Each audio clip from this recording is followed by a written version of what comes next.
langitnya merah, cahaya surya merah merona. Kesehatan adalah anugerah, harus selalu dipelihara. Shalom, saudaraku yang dikasihi Yesus, kita bertemu lagi dalam YouTube channel Hidup Karena Kasih Karunia Allah. Mari kita menyambut ibadah kita pada malam hari ini dengan penuh semangat, sukacita, dan memuliakan Tuhan. Baik, kita memulai ibadah kita dengan berdoa bersama-sama. Mari kita berdoa. Tuhan yang baik, terima kasih Tuhan untuk segala kasih karunia Tuhan dalam hidup kami. Saat ini Bapa, kami akan belajar firman-Mu. Biarlah firman yang Tuhan berikan membawa kami pada semangat yang baru, memuliakan Engkau, menyembah dan mengasihi-Mu selalu.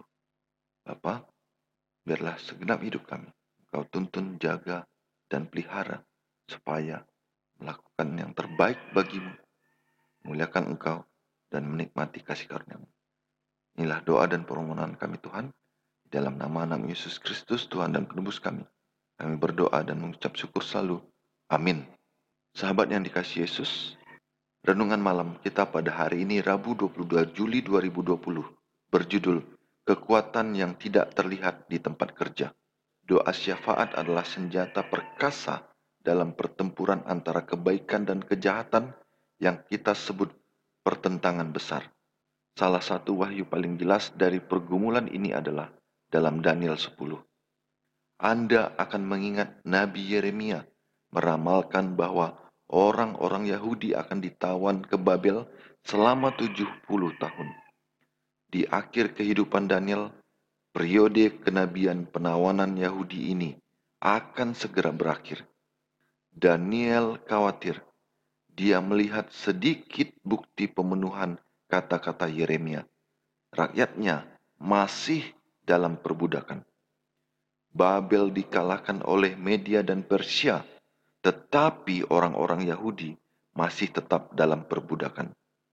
Daniel berpuasa dan berdoa selama 3 pekan. Dia sungguh-sungguh menjadi pendoa syafaat bagi rakyatnya. Pada akhir 3 pekan, seorang malaikat yang mulia menampakkan diri kepadanya. Bacalah Daniel 10 ayat 10 sampai 14. Firman Tuhan, tetapi ada suatu tangan menyentuh aku dan membuat aku bangun sambil bertumpu pada lutut dan tanganku. Katanya kepadaku, Daniel, engkau yang dikasihi, camkanlah firman yang kukatakan kepadamu, dan berdirilah pada kakimu. Sebab sekarang aku diutus kepadamu, ketika hal ini dikatakannya kepadaku, berdirilah aku dengan gemetar. Lalu katanya kepadaku, janganlah takut Daniel, sebab telah didengarkan perkataanmu sejak hari pertama engkau berniat untuk mendapat pengertian dan untuk merendahkan dirimu di hadapan Allahmu. Dan aku datang oleh karena perkataan itu. Pemimpin kerajaan orang Persia berdiri 21 hari lamanya menentang aku, tetapi kemudian Mikael, salah seorang dari pemimpin-pemimpin terkemuka, datang menolong aku, dan aku meninggalkan dia di sana berhadapan dengan raja-raja orang Persia.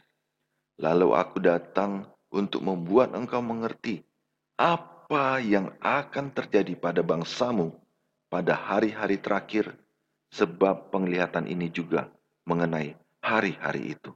Dari ayat di atas, kapankah doa-doa Daniel didengar dan apakah yang secara sementara menghalangi doa-doa tersebut?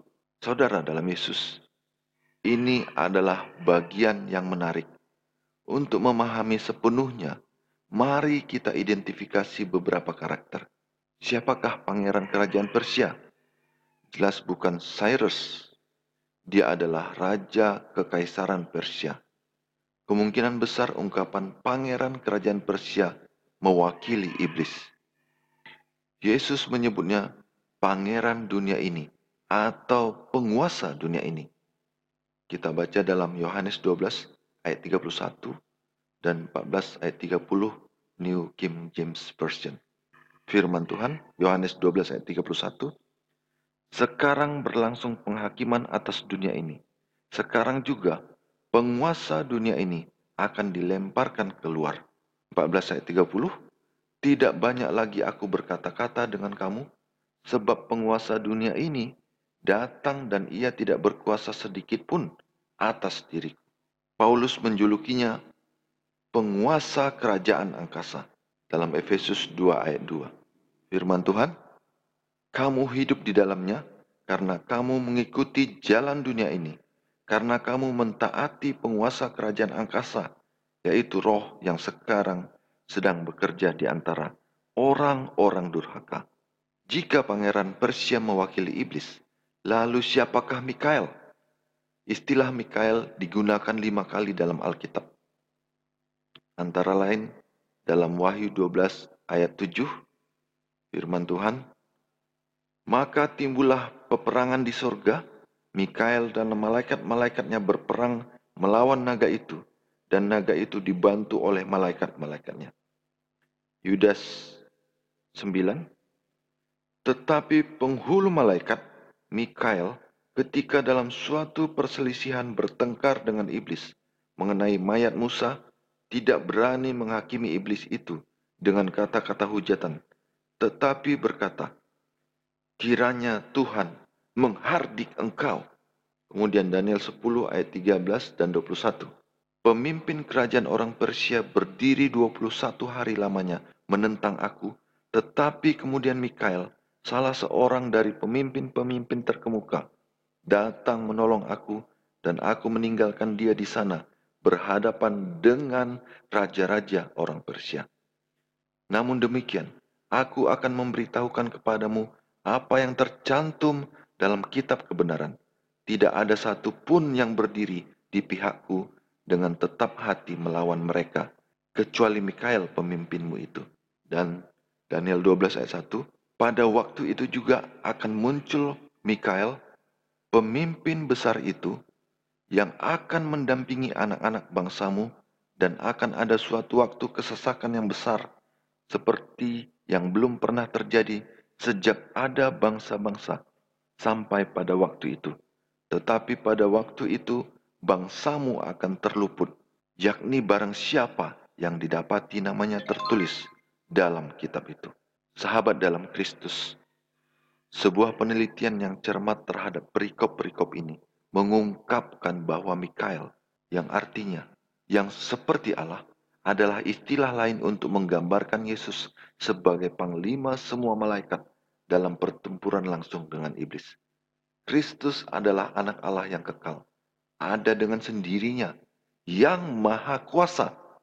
Salah satu fungsinya sebagai panglima semua malaikat adalah untuk mengalahkan dan akhirnya menghancurkan iblis.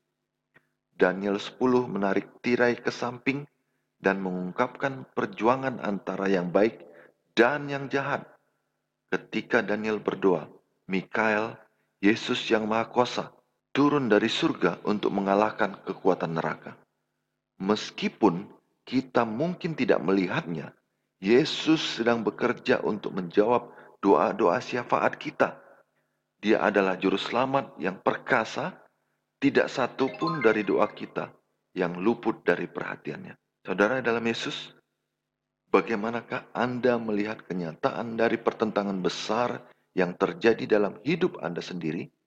Apakah yang seharusnya disampaikan oleh kenyataan dari pertentangan besar ini tentang jenis pilihan yang perlu Anda buat? Pada dasarnya, dalam pertentangan ini, perspektif yang saya dapat adalah Tuhan menyediakan kemenangan buat kita untuk menghadapi semua pertentangan-pertentangan yang besar yang terjadi dalam hidup kita. Dan Tuhan tidak pernah meninggalkan kita sendiri. Bahkan Tuhan Yesus ada, menderita, berjuang untuk kita. Dan Roh Kudus selalu menguatkan hati, jiwa, dan pikiran kita. Biarlah nama Tuhan dimuliakan. Kita sama-sama berdoa. Terima kasih Tuhan untuk segala yang terbaik yang Tuhan berikan dalam hidup kami. Khususnya firman yang sudah kami pelajari. Biarlah firman ini Bapa membawa kami pada kekuatan baru. Pada semangat yang ditingkatkan, dibooster. Sehingga kami memberikan tubuh, jiwa, dan roh kami untuk bekerja bagi kemuliaan-Mu. Bapa, terima kasih untuk satu hari yang sudah kami lalui bersama hari-hari yang sebelumnya.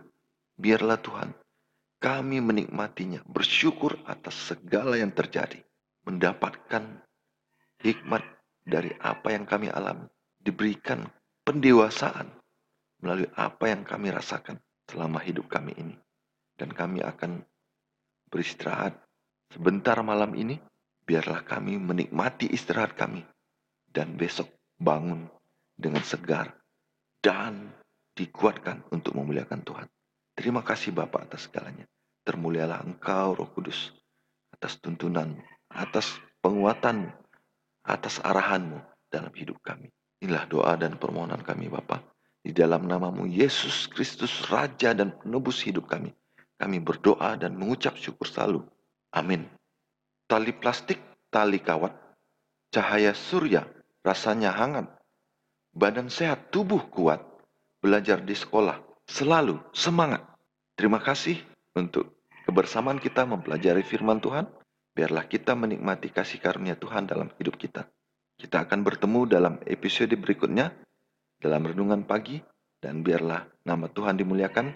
Silakan klik like, subscribe, dan klik tanda loncengnya, supaya Anda mendapatkan update terbaru setiap video yang kami upload. Terima kasih, Tuhan memberkati.